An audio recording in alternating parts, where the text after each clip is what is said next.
Bonjour frères en Christ, passons à un autre message du jour. Avant cela, aidez-nous en vous abonnant et en aimant cette vidéo et partagez-la également avec un autre frère. Saviez-vous qu'il y a une femme dans la Bible qui a risqué sa vie pour sauver son peuple d'une terrible menace? Et qu'il y a un livre dans la Bible qui porte son nom et raconte son histoire incroyable? Cette femme s'appelle Esther, et son parcours est l'un des plus fascinants et émouvants de toutes les Écritures. Dans cette vidéo, nous allons découvrir son histoire et comment elle a sauvé son peuple de la destruction. Pour comprendre l'histoire d'Esther, il est essentiel de se situer dans le contexte historique. L'histoire d'Esther se déroule dans l'ancien empire perse, l'un des plus grands et puissants de l'histoire, qui s'étendait de l'Inde à l'Égypte et dominait de nombreuses nations, dont les Israélites. Les Israélites, le peuple choisi par Dieu, avaient reçu des promesses et des bénédictions, mais ils s'étaient éloignés de lui, adorant d'autres dieux et désobéissant à ses commandements. C'est pourquoi Dieu a permis qu'ils soient envahis et emmenés en captivité par leurs ennemis, d'abord par les Assyriens, puis par les Babyloniens. Les Babyloniens ont détruit Jérusalem, la ville sainte des Israélites, ainsi que leur temple, lieu de culte. Beaucoup d'Israélites ont été emmenés à Babylone, où ils ont enduré une dure servitude. Là, ils ont regretté leurs péchés, se sont repentis et ont imploré Dieu pour leur libération. Dieu a entendu le cri de son peuple et a envoyé Cyrus, le roi de Perse, pour les libérer. Cyrus a conquis Babylone et est devenu le souverain de l'empire. En tant que roi juste et bienveillant, Cyrus respectait les traditions et les religions des peuples conquis, permettant aux Israélites de retourner sur leur terre pour reconstruire Jérusalem et le temple. De nombreux Israélites ont profité de cette occasion et sont retournés à Jérusalem, sous la direction de Zorobabel, Esdra et Néhémie, où ils ont rétabli leur relation avec Dieu. Cependant, certains Israélites sont restés en Perse, parmi lesquels Mardoché et Esther.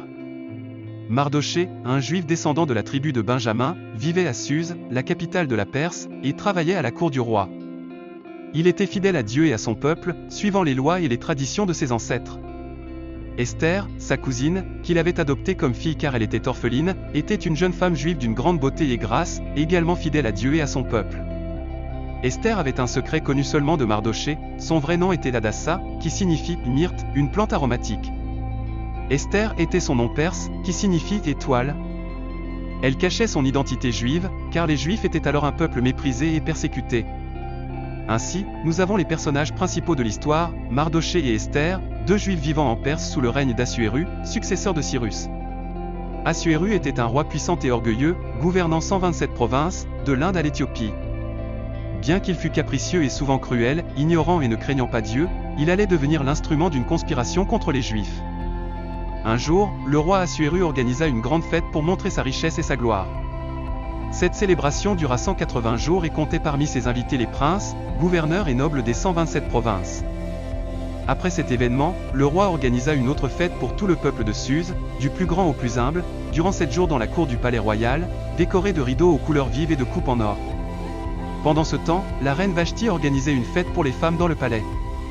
Le 7e jour de la fête, le roi, déjà animé par le vin, ordonna à Vashti de se présenter avec la couronne royale pour montrer sa beauté aux invités. Cependant, la reine refusa, ce qui mit Assuéru en colère. En consultant ses conseillers, le roi apprit que l'attitude de Vashti était non seulement un manque de respect envers lui, mais aussi envers tous les princes et peuples de l'empire. Ils conseillèrent au roi de retirer le titre de reine à Vashti, car son exemple pourrait amener d'autres femmes à désobéir à leur mari. Ils suggérèrent également au roi de chercher une nouvelle reine, plus digne de son respect. Le roi accepta cette suggestion et envoya des lettres à toutes les provinces, décrétant que chaque homme soit le maître de sa maison et que l'on y parle la langue de sa nation. Plus tard, le roi se rappela de Vashti et du décret qu'il avait prononcé contre elle. Alors, les serviteurs du roi lui suggérèrent de rechercher une nouvelle reine, en organisant une sorte de concours de beauté parmi les plus belles jeunes vierges de l'empire. Le roi approuva l'idée et ordonna que toutes les jeunes filles soient amenées au palais à Suse, sous la garde de Hégaï, l'eunuque chargé des femmes. Elles suivraient des traitements de beauté pour se préparer à se présenter devant le roi. Celle qui plairait le plus au roi serait couronnée à la place de Vashti. Parmi les jeunes filles amenées au palais se trouvait Esther, la cousine de Mardoché, qu'il avait adoptée comme sa propre fille. Esther, en plus d'être très belle et gracieuse, suivit le conseil de Mardoché et garda secrète son origine juive. Elle gagna la sympathie de Hégaï, qui lui offrit les meilleurs soins et la plaça dans le meilleur endroit de la maison des femmes. Esther, humble et bienveillante, gagna aussi la faveur de tous ceux qui la connaissaient. Quand vint le moment de se présenter au roi, Esther suivit uniquement les instructions de Hégaï sans rien demander de plus. Elle séduisit le roi par sa beauté et son charme, et il l'aima plus que toute autre jeune femme. le roi plaça la couronne royale sur la tête d'Esther, faisant d'elle la nouvelle reine à la place de Vasthi. En son honneur, il organisa une grande fête et distribua des cadeaux et des faveurs. Ainsi, Esther devint la nouvelle reine de Perse, sans que personne, sauf Mardochée, ne connaisse son origine juive. L'histoire d'Esther se complique avec l'arrivée de Haman, le méchant de l'histoire. Haman, un descendant des Agagites, un peuple ennemi des Israélites, était le deuxième homme le plus puissant de l'Empire, après le roi Assuéru, qu'il avait promu à une position de prestige. Fier et pervers, Haman détestait les Juifs et complotait pour les détruire. Tout commença quand le roi ordonna que tous les membres de la cour s'inclinent devant Haman en signe de respect. Mardochée, le cousin d'Esther, refusa, car il ne s'inclinait que devant Dieu. En découvrant que Mardochée était juif, Haman décida de se venger, non seulement de lui, mais de tout le peuple juif. Il présenta un plan perfide au roi, affirmant qu'il existait un peuple dispersé dans toutes les provinces du royaume, avec des coutumes différentes et qui ne respectait pas les lois du roi, et suggéra qu'il serait préférable de les éliminer. Haman offrit au roi 10 000 talents d'argent pour financer l'extermination, et le roi, sans savoir qu'Esther était juive, donna à Haman l'autorité nécessaire pour exécuter ce plan. Haman envoya des lettres, au nom du roi, ordonnant que tous les juifs jeunes, vieux, femmes et enfants soient tués en un seul jour, le 13 du mois d'Adar, et que leurs biens soient pillés. La publication de ce décret causa une grande tristesse parmi les Juifs, qui implorèrent l'aide de Dieu.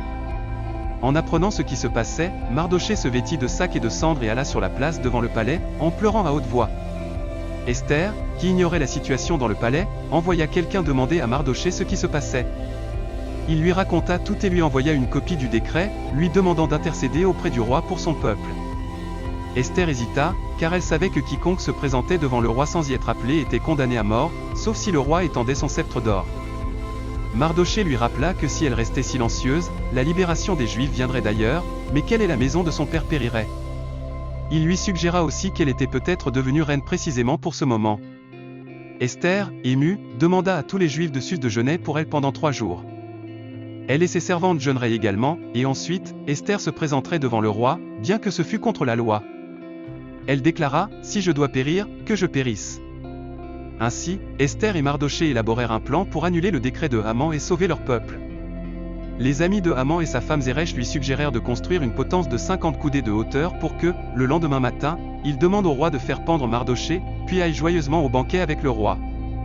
Haman approuva l'idée et ordonna de construire la potence. Cependant, ce qu'il ignorait, c'est que Dieu veillait sur son peuple et qu'il allait changer le destin de Mardochée et des Juifs. Cette même nuit, le roi Assuéru ne put dormir et demanda qu'on lui apporte le livre des chroniques pour lui lire les notes. On lut alors le passage où Mardochée avait découvert une conspiration de 2 eunuques, Bigtan et Téresh, qui projetaient d'assassiner le roi. Le roi demanda alors quel honneur ou quelle distinction avait été accordée à Mardochée pour sa loyauté, et ses serviteurs répondirent que rien n'avait été fait pour lui. Surpris, le roi voulut récompenser Mardochée. À ce moment-là, Haman entra dans la cour du palais pour demander au roi de faire pendre Mardochée à la potence qu'il avait préparée, mais avant qu'il ne puisse faire sa demande, le roi lui demanda ce qu'il suggérait de faire pour l'homme que le roi désirait honorer. Pensant que le roi parlait de lui-même, Haman proposa que cet homme reçoive des habits royaux, monte le cheval du roi et soit conduit dans la ville, avec quelqu'un proclamant son honneur. S'attendant à être honoré, Haman fut surpris lorsque le roi ordonna qu'il fasse tout ce qu'il avait décrit pour Mardochée, le juif. Sans autre choix, Haman dut habiller Mardochée de vêtements royaux, le placer sur le cheval et le conduire dans la ville, reconnaissant ainsi sa grandeur. Mardochée fut publiquement exalté, tandis qu'Haman, humilié, dut admettre l'honneur que méritait Mardochée. L'histoire d'Esther atteint son point culminant lors du second banquet offert par Esther au roi Assuéru et à Haman. Pendant le banquet, Esther révéla au roi qu'elle était juive et dénonça Haman pour avoir planifié la destruction de son peuple. Assuéru, furieux, condamna Haman à mort, ordonnant qu'il soit pendu à la potence qu'il avait préparée pour Mardochée. Cela apaisa la colère du roi, mais le décret d'extermination contre les Juifs était toujours en vigueur. Esther intervint alors une nouvelle fois auprès du roi, demandant l'annulation du plan de Haman contre les Juifs. Le roi permit à Esther et Mardochée de rédiger un nouveau décret, donnant aux Juifs le droit de se défendre contre toute attaque dans toutes les provinces. Ainsi, le jour prévu pour l'attaque, les Juifs purent se rassembler et résister à leurs ennemis. Cela aboutit à une grande victoire et à des célébrations, donnant naissance à la fête de Pourim, célébrée en l'honneur de la libération du peuple juif. Ainsi, Esther et Mardochée réussirent à révoquer le décret de destruction et à sauver leur peuple de l'anéantissement. Les princes, gouverneurs, satrapes et officiers du roi ont soutenu les Juifs, car ils avaient un profond respect pour Mardochée, qui avait acquis un grand prestige au palais et dont la renommée s'était étendue dans toutes les provinces. les Juifs affrontèrent leurs ennemis avec l'épée, les éliminant et détruisant ceux qui les haïssaient. À Suse, la capitale, ils tuèrent 500 hommes, y compris les 10 fils d'Aman, l'ennemi des Juifs, mais ne prirent aucun bien des vaincus. Ce même jour, le roi Assuéru informa Esther des pertes à Suse et lui demanda ce qu'il pouvait encore faire pour elle, lui offrant d'exaucer toute demande. Esther sollicita que les Juifs de Suse puissent agir de même le jour suivant et demanda que les corps des 10 fils d'Aman soient exposés à la potence. Le roi autorisa cela, et les Juifs de Suse se rassemblèrent le 14 du mois d'Adar, tuant 300 autres hommes sans toucher aux biens. Dans les autres provinces de l'Empire, les Juifs s'unirent aussi et se défendirent, éliminant 75 000 de leurs ennemis, sans toucher aux biens. Ce conflit eut lieu le 13 d'Adar, et le lendemain, ils se reposèrent, célébrant avec des festins et de la joie. Mardochée consigna ces événements et envoya des lettres à tous les Juifs des provinces du royaume d'Assuéru, les incitant à commémorer les 14 et 15 d'Adar chaque année, comme des jours de joie, de partage de cadeaux et d'aide aux nécessiteux, car ce furent les jours où ils obtinrent la paix avec leurs ennemis, transformant leur deuil en fête. Cette célébration fut nommée Pourim, car Aman, l'ennemi des Juifs, avait jeté des sorts, appelés, en perse, pour choisir le jour de leur extermination, mais Dieu changea la destinée des Juifs, les délivrant des mains de Haman. Ainsi, les Juifs établirent Pourim comme une fête annuelle, en mémoire de ce que Dieu avait fait pour eux, une célébration remplie de gratitude et de joie. Le jour de Pourim, les Juifs lisent le livre d'Esther, et chaque fois que le nom d'Aman est mentionné, ils font du bruit pour effacer sa mémoire. Ils échangent des cadeaux, font des dons aux pauvres et partagent des douceurs traditionnelles comme les oreilles d'Aman, des biscuits triangulaires fourrés aux fruits ou aux graines. La fête est un témoignage de reconnaissance envers Dieu pour avoir sauvé son peuple. Le livre d'Esther, en plus de raconter la délivrance du peuple juif, montre aussi comment Dieu exalte son peuple même en exil. Mardochée, cousin d'Esther, devint le second homme le plus puissant de l'Empire, honoré par le roi Assuéru avec le poste autrefois occupé par Haman. Il était responsable du palais et représentait le peuple juif, étant respecté pour sa bonté et son engagement envers le bien commun. Les Juifs, choisis par Dieu, devinrent un peuple prospère et respecté, renforcés par l'action d'Esther et de Mardochée, qui les aidèrent à vaincre leurs ennemis dans toutes les provinces de l'Empire. Ils conservèrent leur foi, leur identité et attendirent la promesse de la venue du Messie. Curieusement, le nom de Dieu n'est pas mentionné dans le livre d'Esther, ce qui conduit beaucoup à penser que Dieu voulait montrer qu'il agit silencieusement, en utilisant les événements, les décisions et les actions humaines pour accomplir ses desseins, même lorsque sa présence n'est pas vue ou entendue directement. Le livre d'Esther est rempli de retournements ironiques et providentiels qui changent le cours de l'histoire, révélant la main de Dieu dans les événements. L'ironie apparaît dans des moments tels que lorsqu'Aman, ennemi des Juifs, suggère au roi Assuéru d'organiser un concours pour choisir une nouvelle reine, sans savoir qu'Esther, une juive, en serait la gagnante. De plus, Mardochée, qui avait sauvé le roi d'une conspiration, ne reçut pas de récompense immédiate, mais fut honoré au moment opportun. Une autre ironie survient lorsqu'Aman planifie de pendre Mardochée, mais se retrouve lui-même pendu à la potence qu'il avait préparée. Le roi Assuéru, qui avait d'abord autorisé le décret d'Aman pour exterminer les Juifs, permit ensuite à Esther et à Mardochée d'émettre un autre décret, garantissant aux Juifs le droit de se défendre. Ces événements montrent la providence divine, qui protège silencieusement son peuple élu. Dieu agit pour défendre son peuple de ses adversaires et transforme son destin de la mort à la vie. Ces tournures ironiques et providentielles nous amènent à réfléchir sur l'intervention divine, même lorsqu'elle n'est pas évidente, et sur la souveraineté de Dieu, qui peut utiliser à la fois le bien et le mal pour accomplir son dessein. Dieu est celui qui contrôle l'histoire, faisant en sorte que toute chose concourt au bien de ceux qu'il aime. Romains 8, 28. Le livre d'Esther transmet un message de confiance en Dieu, même dans les situations difficiles. Dans ce document, les Juifs sont confrontés à une grave menace d'extermination et n'entendent pas directement la voix de Dieu. Cependant, au milieu de l'adversité, ils gardent espoir et confiance en ses promesses. Les Juifs s'unissent, se soutiennent, se préparent et agissent, convaincus que Dieu est avec eux et les protégera. À travers Esther et Mardochée, le livre montre comment Dieu agit, même lorsqu'il semble absent, et utilise ceux qui osent lui faire confiance et risquent leur vie pour le bien de son peuple. Tous deux sont des exemples de foi et de courage, qui nous incitent à relever les défis avec confiance en Dieu et en sa justice.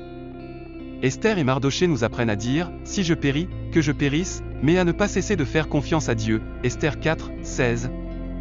Le livre d'Esther nous propose également des leçons morales et éthiques applicables à nos vies, observant le comportement des personnages dans des situations difficiles et montrant les conséquences de leurs actes.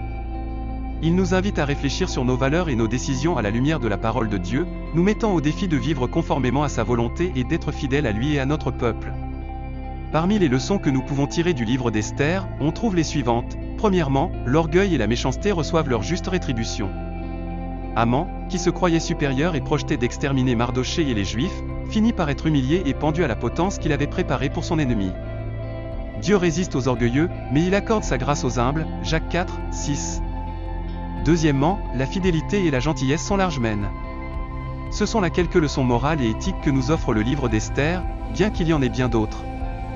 Je vous invite à les découvrir en lisant et en étudiant ce merveilleux livre de la Bible. Ainsi se termine l'histoire d'Esther, l'une des plus fascinantes et émouvantes de la Bible.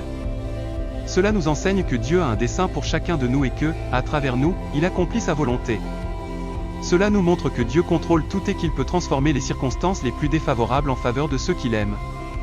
C'est une histoire qui nous encourage à être courageux et fidèles, à défendre notre foi et notre identité et à faire confiance à Dieu et à son salut. J'espère que ce contenu vous a plu et vous a été utile. Si vous avez des questions ou des suggestions, vous pouvez les laisser dans les commentaires et nous nous ferons un plaisir d'y répondre. N'oubliez pas que la Bible est la parole de Dieu et que vous pouvez y trouver des réponses à toutes vos préoccupations. Je vous invite à le lire, à l'étudier et à le méditer afin d'en savoir davantage sur Dieu, son amour, sa grâce et son salut. À la prochaine fois. Que Dieu vous bénisse et soit toujours avec vous. Amen.